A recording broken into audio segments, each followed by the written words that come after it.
साधना शिक्षा YouTube channel पर।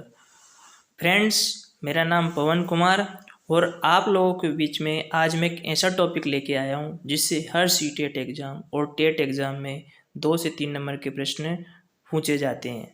तो आज के टॉपिक का नाम है कोलवर्ग का नैतिक विकास का सिद्धांत।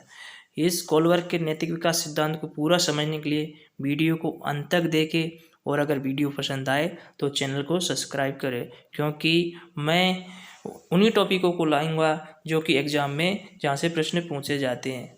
ओके फ्रेंड्स, आगे एक एक पॉइंट को समझते हुए समझेंगे और आगे फिर मल्टीपल टाइप क्वेश्चन को सॉल्व करेंगे जिससे हमारा पूरा कॉन्सेप्ट क्लियर हो जाए। ओके फ्रेंड्स, शुरू करते हैं।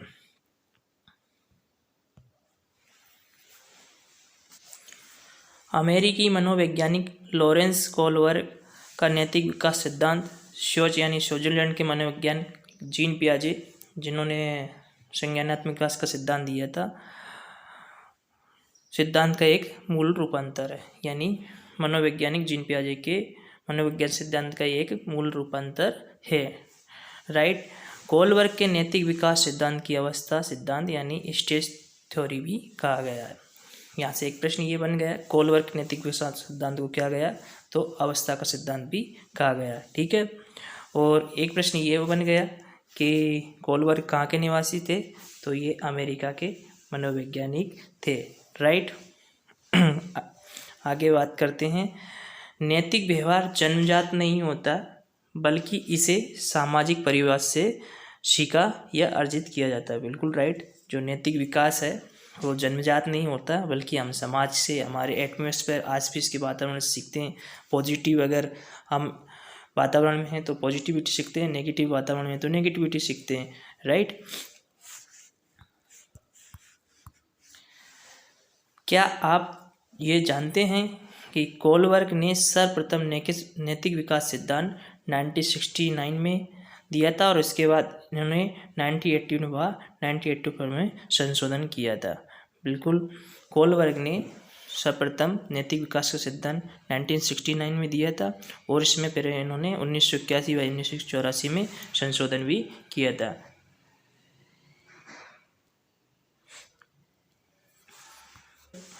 नाइनटीन 1927 से 1987 तक इनका समय रहा कि इन्होंने कितने चरण दिए, 6 चरण दिए। इन्होंने टोटल कितने चरण दिए, 6 चरण दिए। इन्होंने प्रमुख 3 ही चरण दिए, लेकिन अगर सब चरण यानी सब स्टेज की बात की तो 6 होता है। राइट। उसने पाया कि ये चरण सार्वभौमिक होते हैं। इन 6 चरणों में प्रत्येक चरण नैतिक दुविधाओं को सुलझाने में अपने पूर्व चरण से अधिक परिपूर्ण होता है। यानी कि पहले पूर्व जो चरण रहेगा उससे नेक्स्ट स्टेप में जाके बालक का विकास और उससे अधिक मिलेगा। आगे वीडियो में समझते हुए चलेंगे। पियाजे की तरह कोलवर्ग ने पाया कि नैतिक विकास कुछ चरणों स्टेप में होता है। अलग अलग उम्र के बच्चों से इन सवालों के जवाब को अध्ययन करते हुए कोलवर्ग को ये ज्ञात होता है कि लोगों की उम्र बढ़ने के कारण नैतिक तर्क कैसे बदल गया। और इस न्यायाधीश में पहले तो 4 से 16 साल आयु वर्ग के लड़कों को व बाद में 28 साल तक के व्यक्तियों का सम्मिलित किया गया। यानी कोलवर्ग ने पहले तो नैतिक विकास सिद्धांत को समझाने के लिए 4 से 16 साल के बच्चों का अध्ययन किया और फिर बाद में उन्होंने आगे बढ़ के उसका संशोधन करके 28 साल तक के व्यक्तियों का सम्मिलित किया गया। राइट। तात्पर्य सही और गलत में अंतर स्पष्ट करना है। राइट। नैतिकता का क्या सही है और क्या गलत है, ये नैतिकता से स्पष्ट होता है। राइट। नैतिकता समाज का वह तत्व है जिसकी उपस्थिति में सभ्य समाज का निर्माण किया जा सकता है। और कोलवर्ग के अनुसार सही और गलत के बारे में निर्णय लेने में शामिल चिंतन प्रक्रिया को नैतिकता या मोरल रीजनिंग कहा जाता है। क्या कहा जाता है? नैतिक तर्कना या मोरल रीजनिंग कहा जाता है। राइट। आगे बढ़ते हैं। बारे में निर्णय नहीं ले पाने की स्थिति नैतिक दुविधा मोरल डिलेमा कहलाती है। बच्चों में नैतिकता 4 साल की उम्र से शुरू हो जाती है, जिसका मुख्य आधार डर व दंड का प्रभाव होता है। फ्रेंड्स, ये नैतिक द्वंद्व क्या है इसके आगे अपन वीडियो में एक्सप्लेन करेंगे कि किस अवस्था में हमको नैतिक द्वंद्व आती है। कोलवर्स की एक प्रसिद्ध कहानी है, उस स्टोरी को समझते हुए हम नैतिक दुविधा को अंडरस्टैंड करेंगे। वर्ग का विश्वास था कि बच्चे का नैतिक विकास विशिष्ट से सामान्य की ओर फ्रॉम स्पेसिफिक टू जनरल होता है। उन्होंने नैतिक चिंतन के 3 बुनियादी स्तर बताए, जिन्हें पुनः 2-2 चरणों में विभाजित किया गया। जैसे कि मैंने पहले भी बताया था कि नैतिक विकास के 3 चरण हैं और उनके 2-2 सब चरण हैं। तो राइट, अगर एग्जाम में डायरेक्टली नैतिक चरण की पूछा जाए तो वो आंसर करना 3, अगर उनके सब चरणों की बात की जाए तो 6। राइट, ओके, वो प्रश्न के अकॉर्डिंग आप समझ जाएंगे। नैतिक विकास की अवस्थाएं, stage of moral development. Kohlberg ने नैतिक विकास की कुल 6 चरणों का वर्णन किया, लेकिन उन्होंने 2-2 चरणों या उप अवस्थाओं को एक साथ रखकर उनके 3 स्तर बना दिए हैं। तो ये 3 स्तर ये पूर्व परंपरागत स्तर फर्स्ट, परंपरागत यानी रूढ़िकल कन्वेंशनल लेवल, राइट, और तीसरा है वंश परंपरागत स्तर। फ्रेंड्स, आपकी जानकारी के लिए मैं बता देता हूँ, इनको आप इंग्लिश में याद करोगे तो ज़्यादा सही है, क्योंकि हिंदी में नेम चेंज होता रहता है। तो फर्स्ट पहला है पूर्व परंपरागत स्तर, प्री कन्वेंशनल लेवल। सेकेंड है परंपरागत या रूढ़िगत स्तर, कन्वेंशनल लेवल। और तीसरा है पोस्ट कन्वेंशनल लेवल। ठीक है, इनको आगे एक एक करके समझते हैं। पहला फर्स्ट को अंतर डिस्कशन करते हैं। पूर्व परंपरागत यानी लौकिक स्तर, प्री कन्वेंशनल लेवल। ये इसकी उम्र समय क्या है, तो इसकी 4 से 10 वर्ष। पहला प्रश्न ही कंप्लीट हो गया। इसकी पूर्व परंपरागत लौकिक स्तर की उम्र क्राइटेरिया कितना, 4 से 10 वर्ष। इसे बाल्यावस्था के रूप में भी जाना जाता है। ये नैतिक चिंतन का सबसे निचला स्तर है, यानी नैतिक चिंतन का सबसे निचला स्तर कौन सा है, पूर्व परंपरागत स्तर। राइट, इस स्तर पर क्या सही है और क्या गलत है पर बाहर से मिलने वाली सजा और उपहार का प्रभाव पड़ता है। इसमें खुद का कोई नैतिक नहीं होता। जो बाहर से कोई अगर किसी काम में हमें उपहार मिल रहा है, गिफ्ट मिल रहा है, तो उसको अच्छे से बालक कर रहा है, या सजा का डर है तो उसको उससे प्रभावित होकर काम कर रहा है। इस स्तर में नैतिकता का वह नियंत्रण रहता है जब बालक किसी बाहरी भौतिक घटना के संदर्भ में किसी आचरण को नैतिक अथवा अनैतिक मानता है, तो उसकी नैतिक तर्क शक्ति पूर्व परंपरागत स्तर की ही कही जाती है। इसे घटनात्मक यानी अत्यादवर्त डिस्ट्रीब्यूटेड रिलेशन का स्तर भी कहते हैं, यानी यथार्थवाद का। कोलबर्ग द्वारा इस अवस्था में 4 से 10 वर्ष तक की उम्र के बच्चों को लिया गया। ठीक है,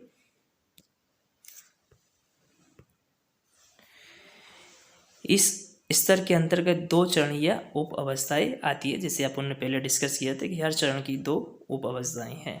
ठीक है, तो इसमें क्या होता है, देखिए, पहला आज्ञा एवं दंड की अवस्था, stage of order and punishment, और दूसरा है अहंकार की अवस्था, स्टेज ऑफ ईगो। एक एक स्टेज को आराम से समझते हैं।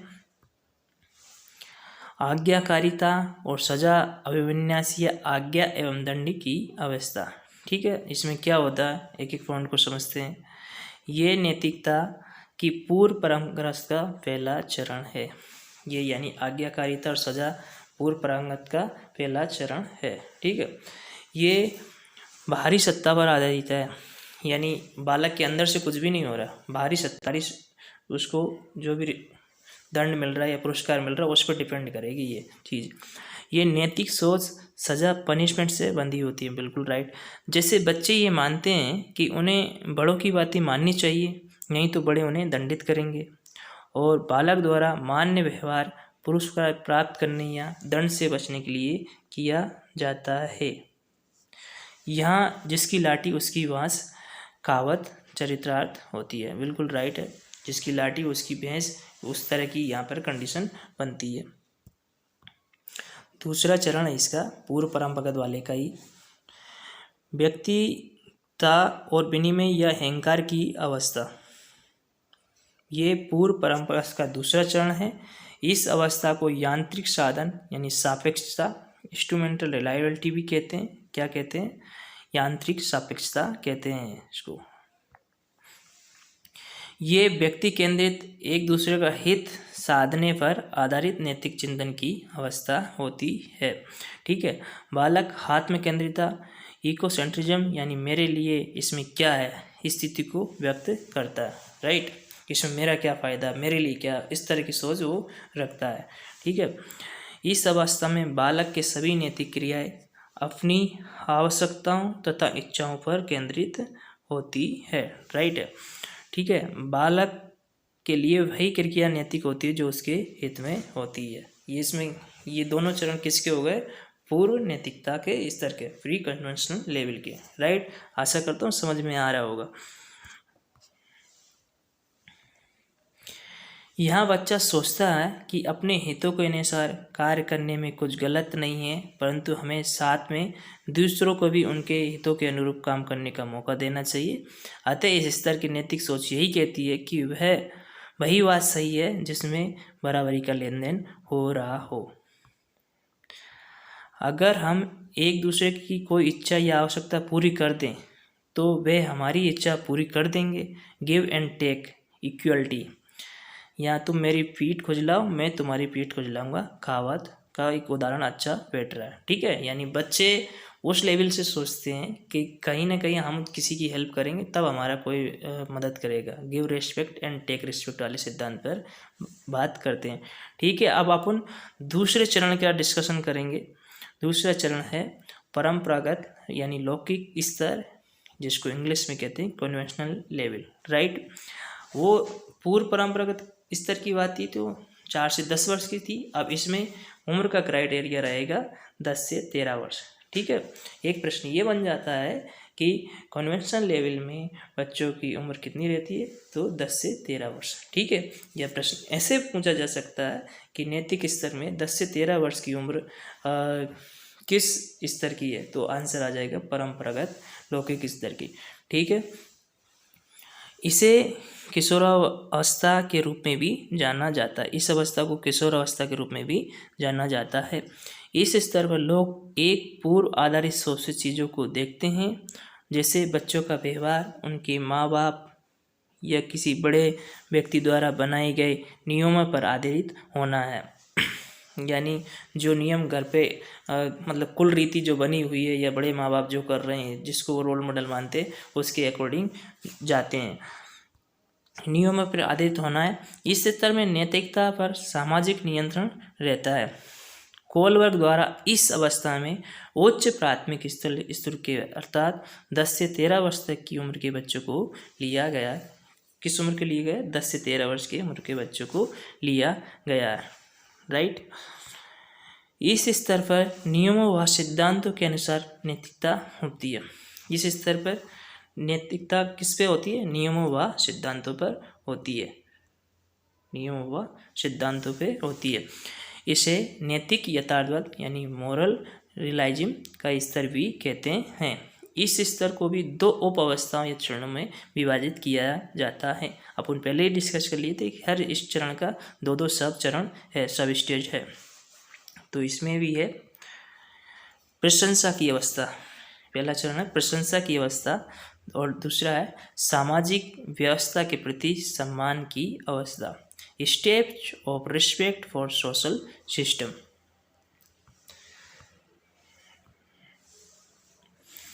तीसरे चरण का डिस्कशन करेंगे अच्छे पारस्परिक संबंध या प्रशंसा की अवस्था, स्टेज ऑफ एप्रिसिएशन। इस अवस्था में लोग विश्वास, दूसरों का ख्याल रखना, दूसरों के निष्पक्ष व्यवहार को अपने नैतिक व्यवहार का आधार मानते हैं। बच्चे और युवा अपने माता पिता द्वारा निर्धारित की गई नैतिक व्यवहार के मापदंडों को अपनाते हैं तथा उन्हें उनके माता पिता की नज़र में एक अच्छा लड़का या अच्छी लड़की यानी गुड बॉय या गुड गर्ल बनते हैं। इस अवस्था का मुख्य लक्ष्य दूसरों को प्रसन्न करना या स्वीकृति पाना है, जिससे उसे प्रशंसा मिले। ठीक है फ्रेंड्स,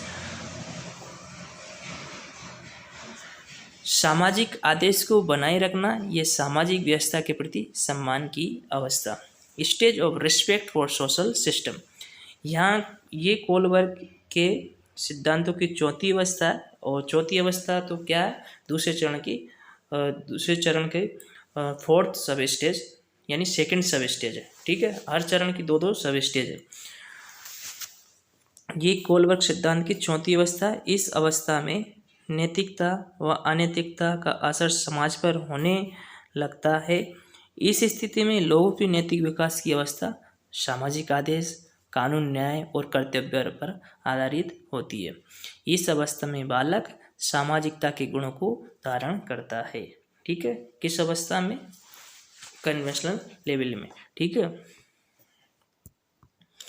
उसमें सामाजिक नियमों के प्रति नैतिकता का विकास होता है। इस अवस्था में उसे अच्छे बुरे का ज्ञान हो जाता है। वे समझने लगता कि कौन सा व्यवहार उसके समाज के हित में या नहीं है। वे न्याय व कर्तव्य को समझने लग जाता है। जैसे उदाहरण के तौर पे किशोर सोचते हैं कि समाज अच्छे से चले, इसके लिए कानून द्वारा बनाए गए दायरे के अंदर ही रहना चाहिए। ठीक है, अब सबसे लास्ट चरण आ गया तीसरा, जिसको पश्चिम परंपरागत यानी उत्तर लौकिक स्तर, जिसको इंग्लिश में पोस्ट कन्वेंशनल लेवल कहते हैं। इसके भी 2 चरण होते हैं, आगे डिस्कस करेंगे। ठीक है, इस अवस्था का जो क्राइटेरिया है 13 वर्ष से प्रौढ़ावस्था या इससे ऊपर की बात करते हैं। ठीक है,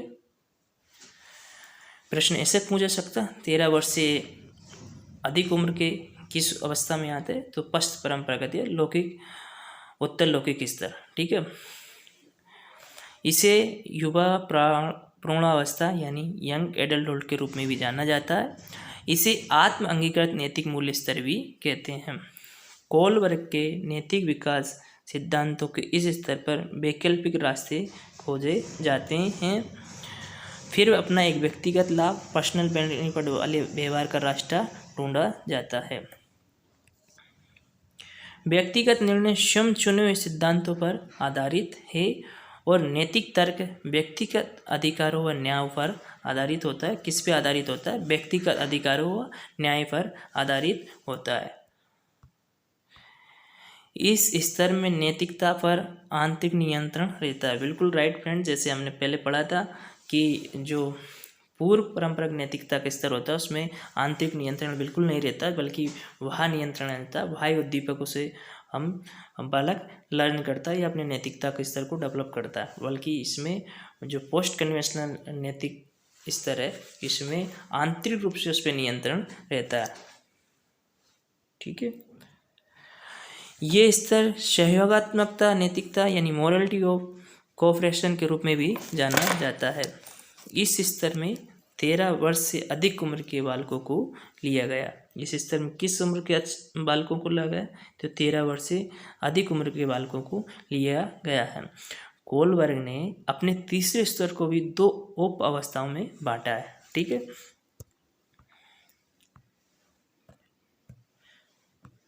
सामाजिक समझौते की अवस्था यानी स्टेज ऑफ सोशल कॉन्ट्रैक्ट, और बी है विवेक सार्वभौमिक सिद्धांत की अवस्था, stage of consensus universal principles, यानी जो भी यूनिवर्सल प्रिंसिपल है यानी सार्वभौमिक जो सिद्धांत है वो है। ठीक है, एक एक स्तर को आराम से समझेंगे। सामाजिक समझौते की अवस्था, इस अवस्था में व्यक्ति समाज के नियमों का पालन करता है। ये व्यक्ति पर निर्भर करता है कि समाज के साथ समझौता बनाए रखना है या तोड़ना है। व्यक्ति अंदर से अपने खुद के विवेक से ये डिसीजन लेता है। ठीक है, इस अवस्था में व्यक्ति ये सोचने लगता है कि कुछ मूल्य, सिद्धांत और अधिकार कानून से भी ऊपर हो सकते हैं। व्यक्ति वास्तविक सामाजिक व्यवस्थाओं का मूल्यांकन इस दृष्टि से करने लगता है कि वह किस हद तक मूल अधिकारों व मूल्यों को संरक्षण करते हैं। ठीक है, इसमें समझने वाली बात यह है कि व्यक्ति उस स्तर से निर्णय लेने लग सकता है कि इसमें अधिकारों का कहीं हनन तो नहीं हो रहा और मूल्यों का कहीं हनन तो नहीं हो रहा। वो अपने मूल्यों और अधिकारों को ध्यान में रखते हुए डिसीजन लेता है। ठीक है, सार्वभौमिक सिद्धांत या विवेक की आवश्यकता। ठीक है, सार्वभौमिक आप समझ सकते हैं, जो कि यूनिवर्सल ट्रूथ है, जिसको सब मानता है। ठीक है, इसे विवेक की अवस्था भी कहते हैं। ये सार्वभौम समझ सिद्धांतों पर आधारित होती है। नैतिक चिंतन की अवस्था है। ये कोलवर्ग के नैतिक सिद्धांतों की सबसे ऊंची और छठी अवस्था है।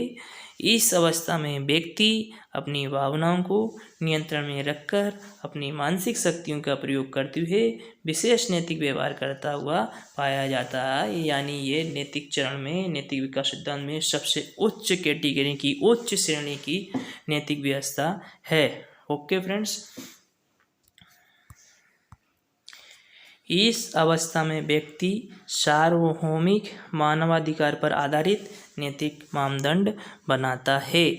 जब भी कोई व्यक्ति अंतर आत्मा यानी खुद के अंतर की आवाज को द्वंद्व के बीच फंसा होता है तो वह ये तर्क करता है कि अंतर आत्मा की आवाज के साथ चलना चाहिए, चाहे वो निर्णय जोखिम से भरा हो ही क्यों ना हो। इसलिए कुछ भी करने से पहले अपनी भावनाओं के अलावा औरों के जीवन के बारे में भी सोचना चाहिए। ठीक है। कोलवर्ग 1958 की प्रसिद्ध हाइंस दुविधा डिलेमा के बारे में अपन डिस्कस करते हैं। एक स्टोरी है जो कि एक फेमस स्टोरी है जिसके द्वारा कोलवर्ग ने इस नैतिक विकास सिद्धांत का डेवलप किया। ये स्टोरी सुनते हैं, इसके बाद फिर कुछ प्रश्न निकलेंगे, उसके आंसर देना है। ठीक है। कोलवर्ग की सबसे अच्छी कहानियों में से एक हाइंस नामक एक व्यक्ति से संबंधित है जो यूरोप में कहीं रहता था।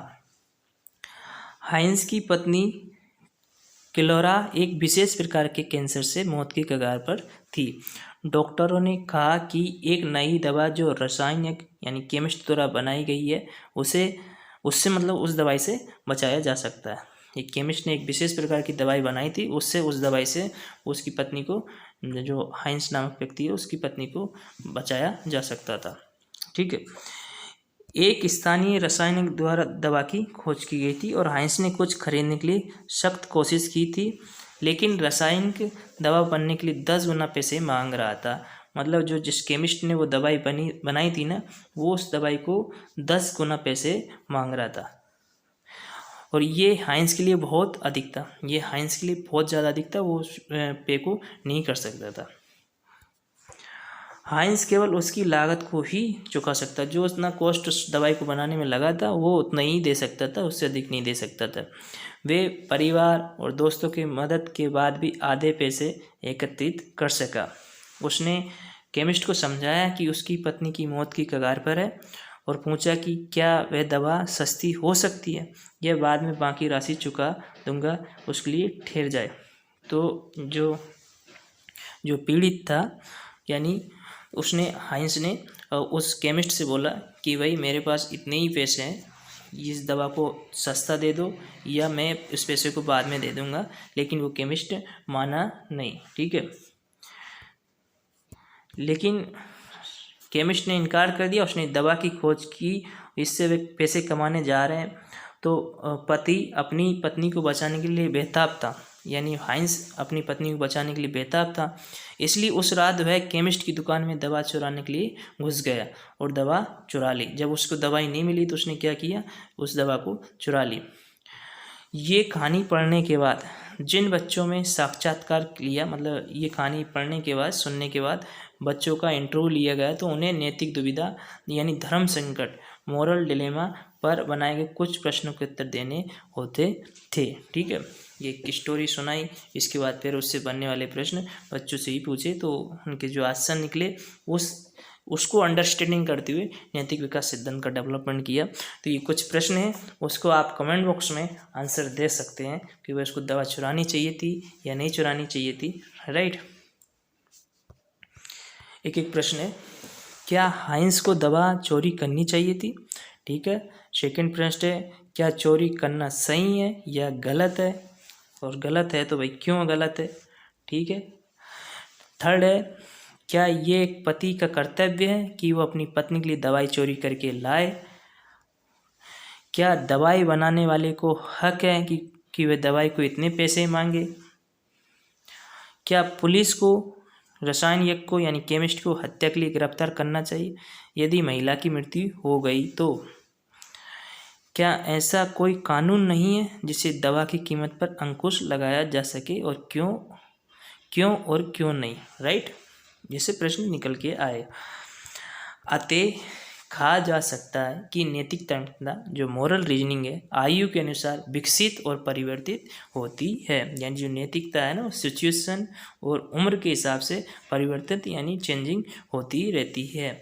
यानी इन 6 अवस्थाओं में प्रत्येक अवस्था में नैतिक दुविधाओं को सुलझाने के लिए अपनी पूर्व अवस्था से अधिक परिपूर्ण होती है। जो नैतिक दुविधा है, जो धर्म संकट है, उसको सुलझाने के लिए जो पूर्व अवस्थाएँ होती है उससे हमारी जो प्रेजेंट अवस्था होती है वो ज़्यादा कारगर होती है। ठीक है, को हमने पढ़ लिया। इससे बनने वाले ऑब्जेक्टिव टाइप क्वेश्चंस को देख लेते हैं जिससे हमारे कॉन्सेप्ट क्लियर हो जाए और हमारा अधिगम परमानेंट हो जाए। ठीक है, पहला प्रश्न को डिस्कस करेंगे। कोलबर्ग के अनुसार एक बालक के नैतिक विकास के कौन से स्तर में ये नैतिक मूल्यों का आंतरिकरण यानी आभ्यंतरीकरण प्रदर्शित नहीं करता है और बालक के नैतिक तर्क यानी भाव पुरस्कार और दंड से नियंत्रित रहते हैं। ठीक है, देखो एक एक प्रश्न को आराम से समझते हुए चलेंगे। देखो पहला ही प्रश्न है, यानी कोलबर्ग के अनुसार एक बालक के नैतिक विकास के वह कौन सा स्तर है, यानी नैतिक मूल्यों का आंतरिकरण प्रदर्शित नहीं करता, यानी अंदर से उसका अंदर की जो भी कैपेसिटी है, अंदर से नैतिक सिद्धांत है वो प्रदर्शित मतलब बाहर नहीं आता। और बालक के नैतिक तर्क भाव पुरस्कार और दंड से नियंत्रित है। जो बालक का नैतिक तर्क है वो ना भारी पुरस्कार या दंड से नियंत्रित होता है। तो अभी अपने थोड़ी देर पहले पढ़ा था, तो वो कौन सी अवस्था में होता है, ये पूर्व परंपरागत स्तर पर होता है। ठीक है, इसका पहला ऑप्शन राइट होगा। ठीक है, ये इस तरह के ऑप्शन में आते हैं पूर्व परंपरागत, परंपरागत, पश्च परंपरागत, सार्वभौमिक नैतिक सिद्धांत। तो इसमें पहला ही ऑप्शन राइट है। सेकंड प्रश्न की बात करते हैं।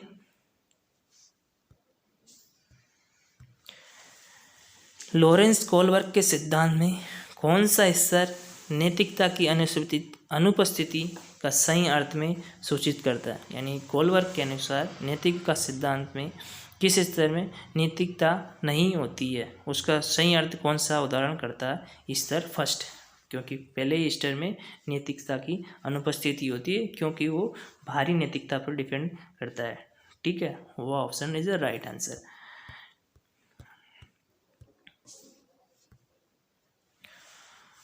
तीसरा प्रश्न है, कोलबर्ग के सिद्धांत के योगदान के रूप में निम्नलिखित में से किसे माना जा सकता है।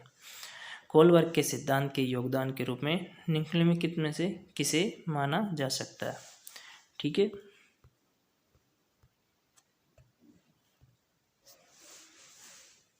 उनके सिद्धांत ने संज्ञानात्मक परिपक्वता और नैतिक परिपक्वता के बीच एक सहयोग का समर्थन किया।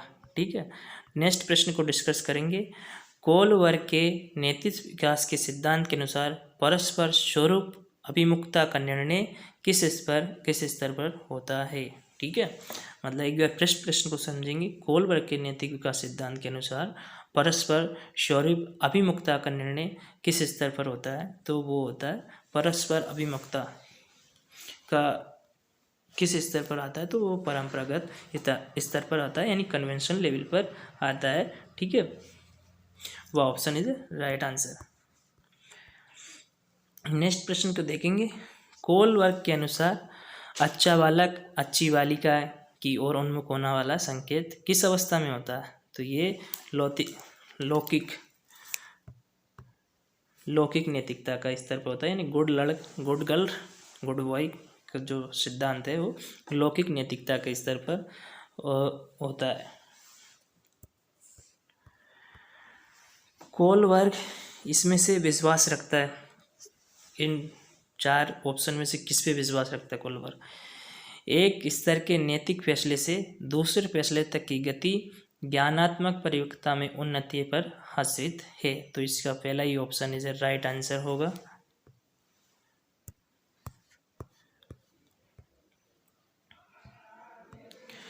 निम्नलिखित में से किसने बच्चों में नैतिक विकास का अध्ययन किया गया है, तो इसमें देखो ये ऐसे प्रश्न जब आते हैं तो कन्फ्यूजन हो जाता है। इसमें इन्होंने 2 दे रखे, कोलबर्ग और पियाजे, दोनों ही ने बच्चों के नैतिक विकास का अध्ययन किया।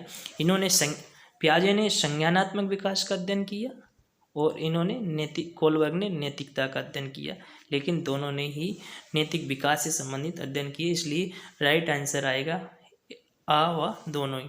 ठीक है। लॉरेंस कोलबर्ग विकास के क्षेत्र में शोध के लिए जाने जाते हैं। तो कभी कभी सिंपल प्रश्न भी आ जाता है कि कोलबर्ग के सिद्धांत, लॉरेंस कोलबर्ग ने किस का सिद्धांत दिया, तो नैतिक सिद्धांत दिया, यानी नैतिक विकास का सिद्धांत दिया। ठीक है।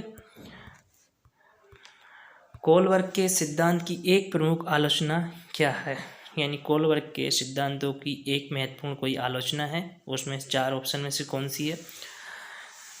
कोलबर्ग ने पुरुषों एवं महिलाओं की नैतिक तार्किकता में सांस्कृतिक विभिन्नता को महत्व नहीं दिया गया। ये बच्चों बहुत ज़्यादा इस प्रश्न को पूछा जाता है कि कोलबर्ग ने किस सिद्धांत को नहीं दिया, अथवा प्रश्न कभी कभी ये पूछ जाता है कि कोलबर्ग का कि किस चीज़ पे आलोचना होती है, तो वही है कोलबर्ग ने पुरुषों एवं महिलाओं की नैतिक तार्किकता में सांस्कृतिक विभिन्नता का कोई महत्व नहीं दिया। ठीक है, ये इसका ऑप्शन राइट है। लॉरेंस कोलबर्ग द्वारा प्रस्तावित निम्नलिखित चरणों में से प्राथमिक विद्यालय के बच्चे किन चरणों का अनुकरण करते हैं। बिल्कुल फ्रेंड्स, बहुत ही इंपॉर्टेंट क्वेश्चन है। लॉरेंस कोलबर्ग द्वारा प्रस्तावित निम्नलिखित चरणों में से प्राथमिक विद्यालय के बच्चे किन चरणों का अनुसरण करते हैं। ठीक है,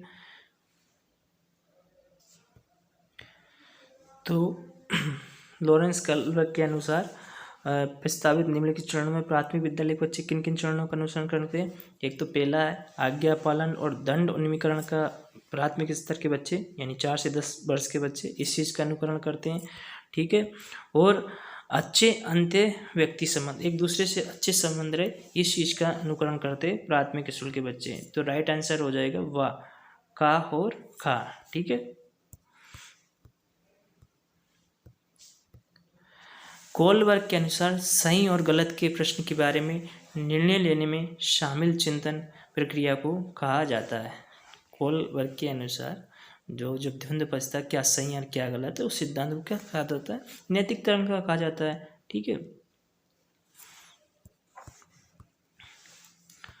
कोलबर्ग के अनुसार शिक्षक बच्चों में नैतिक मूल्यों का विकास कर सकता है, यानी अकॉर्डिंग टू कोलबर्ग टीचर कैसे डेवलपमेंट कर सकता है बच्चों में, तो नैतिक मुद्दों पर आधारित चर्चाओं में उन्हें शामिल करके बच्चों का डेवलपमेंट कर सकता है नैतिक मूल्यों का। ठीक है, ऑप्शन इज राइट हो जाएगा। नेक्स्ट प्रश्न को देखते हैं, निम्नलिखित में से कौन सा कोलबर्ग के नैतिक विकास के चरणों का लक्षण है। तो सभी संस्कृतियों से समृद्ध चरणों को सार्वभौम श्रृंखला, ये इसका है। ठीक है, कोलबर्ग के सिद्धांत के पूर्व परंपरागत स्तर के अनुसार कोई नैतिक निर्णय लेते समय एक व्यक्ति निम्नलिखित में से किस तरफ प्रवृत्त होगा, तो अंतर्निहित संभावित दंड की तरफ होगा, यानी क्योंकि पूर्व परंपरागत कैसे है 4 से 10 वर्ष का होता है। ठीक है, 4 से 10 वर्ष यानी प्राइमरी लेवल। ठीक है, तो इसमें अंतर्निहित संभावित दंड होता है। ठीक है, कोलबर्ग ने प्रस्तुत किए हैं, कोलबर्ग ने क्या प्रस्तुत किए, नैतिक विकास के चरण प्रस्तुत किए। ठीक है, आगे बढ़ते हैं। ठीक है, कोलबर्ग के से एक और प्रश्न आता है, तो कोलबर्ग किस सिद्धांत पाती, तो कोलबर्ग गेस्टाल्टवादी सिद्धांतियों में से थे। ठीक है, इस वाले टॉपिक को और नेक्स्ट वीडियो में डिस्कस कर लेंगे। तो फ्रेंड्स, आशा करता हूँ आपको ये कोलबर्ग वाला टॉपिक बिल्कुल पसंद आया होगा। तो साथियों, इसी तरह के महत्वपूर्ण टॉपिकों को देखने के लिए साधना शिक्षा यूट्यूब चैनल को आप सब्सक्राइब करें और बने रही साधना शिक्षा यूट्यूब चैनल पर। देखो फ्रेंड्स, अपन ने पहले इसकी थ्योरी पढ़ी थी, बाद में 15 महत्वपूर्ण ऑब्जेक्टिव टाइप क्वेश्चंस को डिस्कस कर लिया है। तो इससे आपका जो भी अधिगम की होगा बिल्कुल परमानेंट हो गया। Okay friends, thank you.